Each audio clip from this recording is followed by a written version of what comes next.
Sa tuwing dumarating ang Pasko, halos automatic na pumapasok sa isip natin ang salitang regalo. Pagbibigay, pagtanggap, palitan.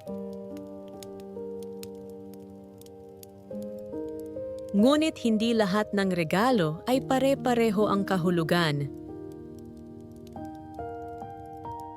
May mga regalong nagbibigay saya at may mga regalong nagbibigay bigat. Kaya mahalagang itanong natin, ano nga ba ang tamang diwa ng pagbibigay?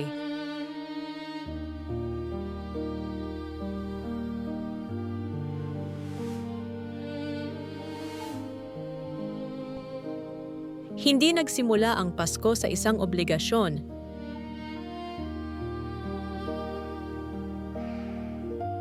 Nagsimula ito sa isang kaloob.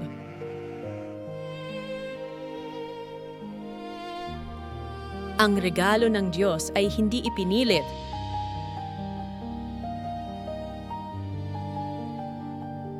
Hindi niya tayo siningil.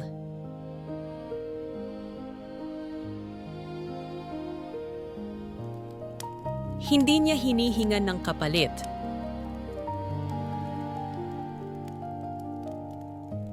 Kapag ang pagbibigay ay nagiging pilit,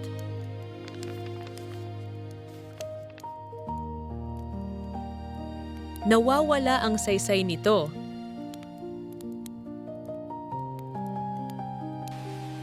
May mga pagkakataon na mabuti ang intensyon, ngunit masakit ang resulta.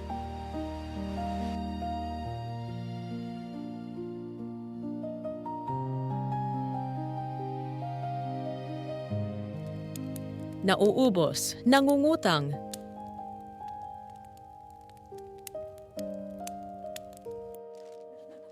Hindi dahil kayang magbigay, kundi dahil nahihiya.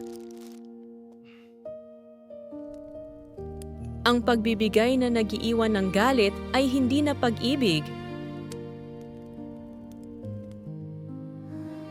Hindi hinihingi ng Diyos na wasakin mo ang sarili mo. Ang karunungan ay bahagi rin ng pananampalataya.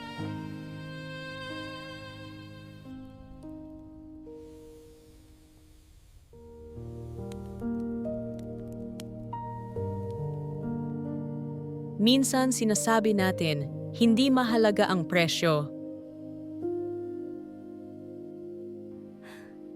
Pero sa loob-loob natin, may inaasahan. May hinahanap na halaga.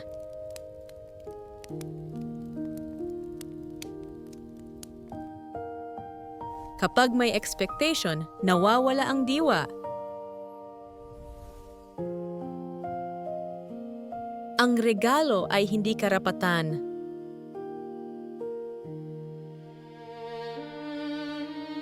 Ang pagtanggap ay pasasalamat.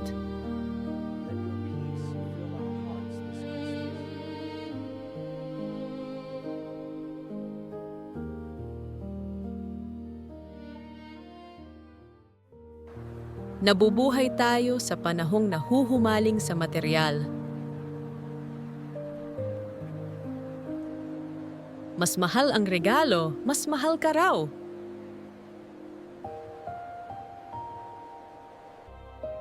Ngunit hindi ito ang itinuro ni Kristo.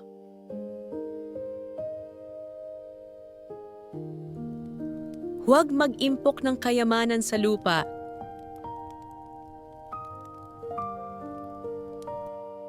Kung nasaan ang iyong kayamanan,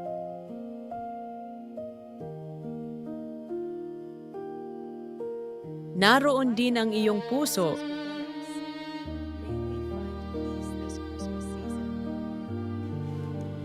Ang unang regalo ng Pasko ay hindi binili.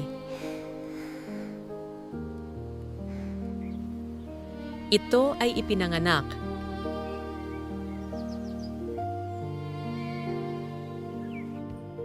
Hindi masama ang magbigay at tumanggap ng regalo.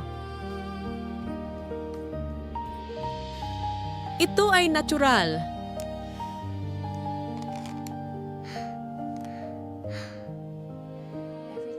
Ito ay bahagi ng Pasko.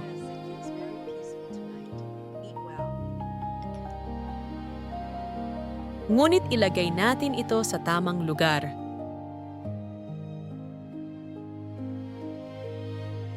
Magbigay kung kayang magbigay.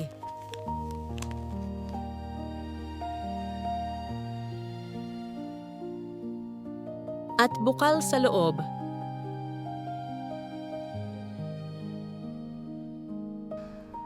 Tumanggap ng may pasasalamat.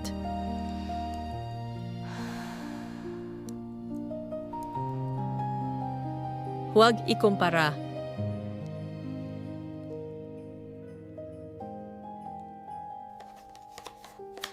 Huwag hingin.